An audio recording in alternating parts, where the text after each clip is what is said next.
साथियों, किस्मत मेरी मुट्ठी में नामक वीडियो में आपका एक बार फिर से स्वागत है।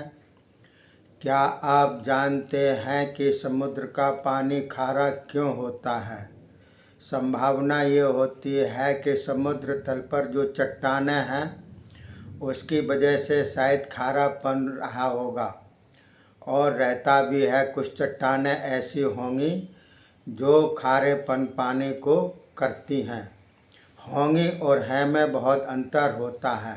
होंगी में संभावना होती है कि हो भी सकती है और नहीं भी हो सकती है, लेकिन है में तो यही है कि वो 101% ही इसका कारण है। तो मैं आपको कारण बतलाए देता हूँ। जैसे कि आज से हजारों साल पहले हमारे ऋषि मुनियों ने 84 लाख योनियों की गणना की थी। 84 लाख प्रकार की योनियाँ होती हैं, जिसमें 9 लाख प्रकार के जलचर प्राणी होते हैं और 4 लाख प्रकार के मनुष्य प्राणी होते हैं। तो मनुष्य प्राणियों की आज संख्या कितनी है? लगभग विश्व में 7 अरब के लगभग है। इससे ज़्यादा ही होगी। 7 अरब तो नंबर 1 में आता है, लेकिन उससे भी कहीं ज़्यादा गणना होगी मनुष्य की।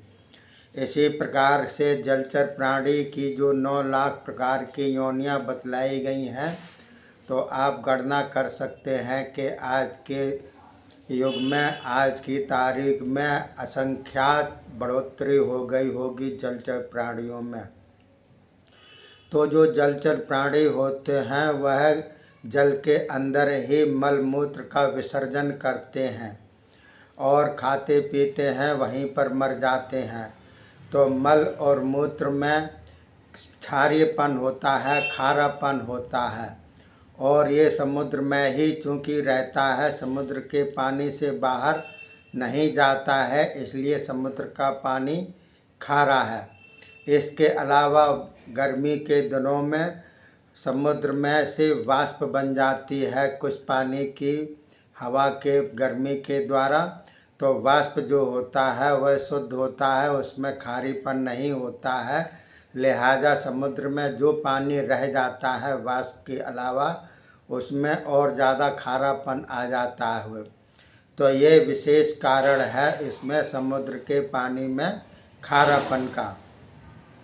इसके अलावा देखिए साथियों, जो हम पृथ्वी पर रहते हैं, मनुष्य रहते हैं, कोई भी जीव जनावर रहते हैं, उसके चारों तरफ पुद्गल वर्णनाएँ होती हैं, अदृश्य होती हैं। ये शक्ति होती है, ईश्वरीय शक्ति होती है ये, और अत्यंत सूक्ष्माति सूक्ष्म कण होते हैं ये। और ये शरीर के अंदर चारों तरफ, अंदर और बाहर चारों तरफ इस प्रकार से हमारे बॉडी को कवर्ड किए रहते हैं।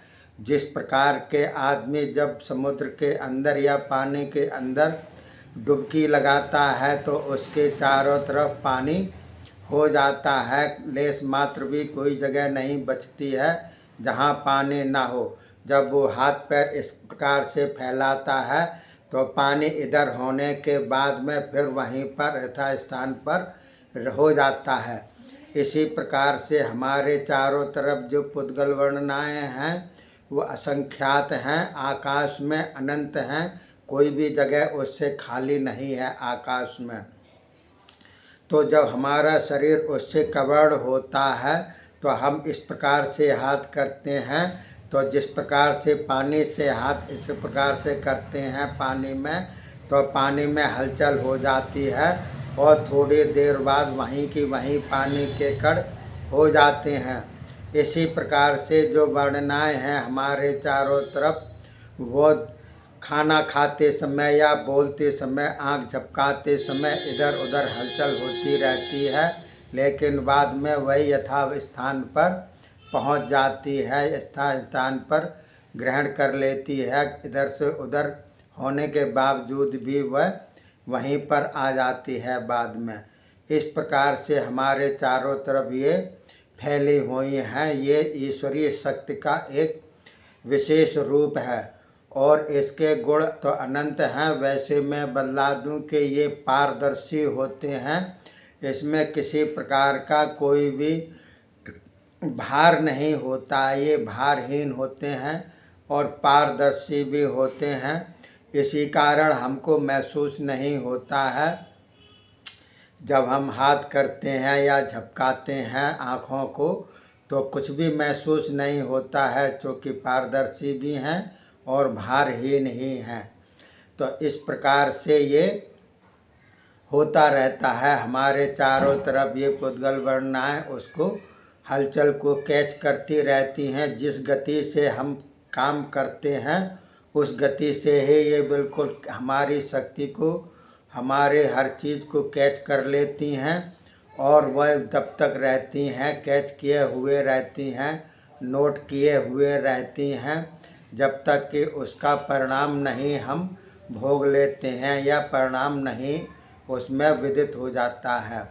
जिस प्रकार से हम खाना खाते हैं या बोलते हैं तो उसके जो परिणाम होता है वह जिस शक्ति से हम बात करते हैं या हाथ पैर चलाते हैं उसी शक्ति से ये पुद्गल वर्णाएँ इधर उधर हलचल करके फिर वहीं हो जाती हैं। लेकिन ये हमारी गति को कैच कर लेती हैं और ये जब तक कैच बनी रहती हैं, जब तक इसमें नोट बना रहता है, जब तक हम भोग नहीं लेते हैं।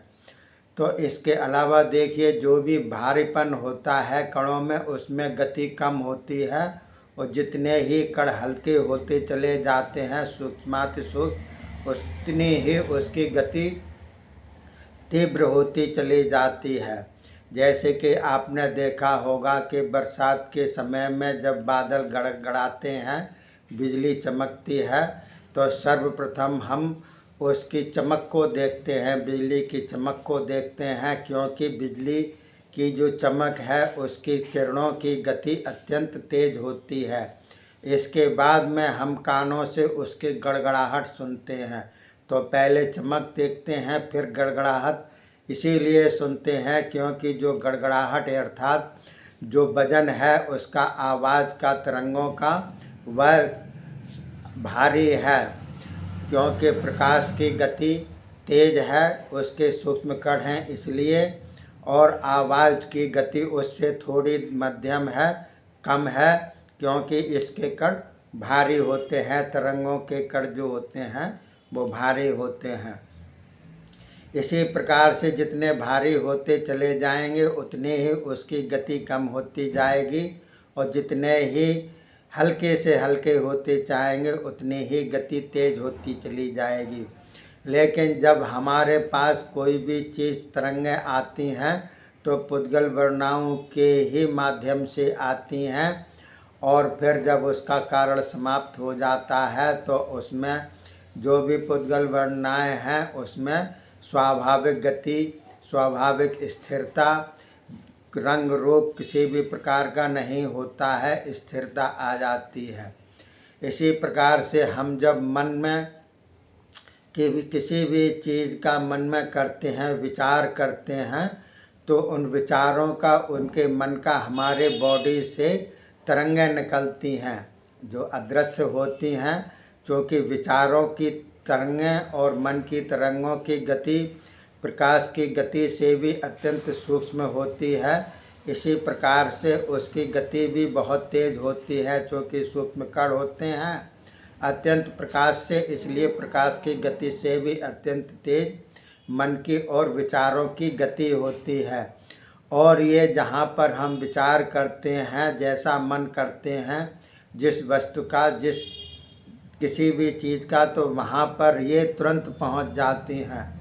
इसमें 1 सेकंड के 1000 में भाग का भी कोई भी समय नहीं लगता है। आपने देखा होगा कि जब हम किसी को याद करते हैं और कोई विदेश में होता है उसको जब हम याद करते हैं तो जिस क्षण जिस पल में हम याद करते हैं ठीक उसी क्षण उसी पल वह व्यक्ति को आभास हो जाता है। अगर हमारी विचारों की, मन की गति अत्यंत गाढ़ी है, तीव्र है, तो वह उसको हिचकी आने लग जाती है और वह जान जाता है कोई मेरे को याद कर रहा है। इसी प्रकार से जो भावनाएं होती हैं, भावनाओं की गति बहुत ही तेज़ गति होती है, क्योंकि इसमें विचारों से और मन की गति से भी अत्यंत सूक्ष्म कण होते हैं भावना के। क्योंकि जब हम किसी की भावना करते हैं तो वो उसी क्षण उसी समय उसमें टकराती हैं और फिर वहाँ पर स्थिर हो जाती है। तो जब हम विचार करते हैं, जैसा विचार करते हैं, जैसा मन करते हैं, जैसी भावना करते हैं, तो पुद्गल वर्णनाएं उसको कैच कर लेती हैं और उसको नोट कर लेती हैं, और वो अमिट होती है नोट, कभी भी ख़त्म नहीं होती है जब तक उसका कारण समाप्त ना हो जाए। जैसे कि हमने किसी का विचार किया, बुरा विचार किया किसी का हमने, तो वो तरंगें हमारी बॉडी से बाहर निकलेंगी तुरंत ही और कणों में बाहर समाहित हो जाएंगी, और जहाँ जिसका विचार किया है वहाँ तक वो पहुँच जाएंगी और फिर उसमें स्थिरता आ जाएगी। लेकिन जब उसके हमने जो गलत विचार किया है उसका परिणाम हम नहीं भोग लेते हैं, तब तक वह पुद्गल वर्णनाओं में नोट हो जाता है, स्थिरता आ जाती है, कभी भी उसमें ख़त्म नहीं होती है। चाहे वो 1 घंटे का हो, चाहे वो महीने का हो, दिनों का हो या सालों का हो, या युग के युग बीत जाएं, जन्म जन्मांतर बीत जाएं, जब तक उसका कारण समाप्त नहीं होगा तब तक वह पुद्गल वर्णनाओं से ख़त्म नहीं होता है, नोट हो जाता है उसमें। ये ईश्वरी शक्ति की ही नियम है। ईश्वर जैसे हमने बदलाया कि 2 प्रकार के होते हैं, एक तो वो ईश्वर जो अदृश्य होता है, इसको गतिमान करता है, और एक वो जिसको गतिमान वो किए रहता है। दोनों ही ईश्वर का रूप हैं, जिसके अंदर वो शक्ति है वो, और जो जिसमें है वो, दोनों ही होते हैं। तो ये जो है कैच कर लेती हैं, तो ये बिल्कुल जो है अपने आप में समाहित कर लेती हैं, और जब कारण समाप्त हो जाता है तो ये पुद्गल वर्णनाएं वैसी की वैसी फिर हो जाती हैं, लेकिन उसमें नोट हो जाता है जब तक कारण समाप्त नहीं होता है। इसीलिए किसी ने कहा है कि किसी का भी दिल नहीं दुखाना चाहिए, किसी के बुरा विचार भी नहीं सोचना चाहिए, सोचने की भी नहीं होनी चाहिए, विचारधारा भी किसी की नहीं होनी चाहिए सोचने की गलत, नहीं तो उसका परिणाम कभी ना कभी किसी न किसी समय भुगतना पड़ता है। क्योंकि समय और स्थान और किस प्रकार से कार्य करना है, किस प्रकार से परिणाम देना है, ये शक्ति ही निर्धारित करती है, ईश्वर शक्ति ही निर्धारित करती है कि कहाँ पर किस प्रकार से, किस पोजीशन में, किस समय उसको इस प्रकार का फल देना है। तो देखिए साथियों, मैंने आपको बतलाया, इसको आप ध्यान कीजिएगा और अपने जीवन को सफल बनाने के लिए हमारे वीडियो को विचार कीजिएगा। तब तक के लिए आगे का मैं और बदलाऊंगा पुद्गल वर्णनाओं की क्या गुण विशेषताएं होती हैं। तब तक के लिए धन्यवाद। जय हिंद, जय भारत।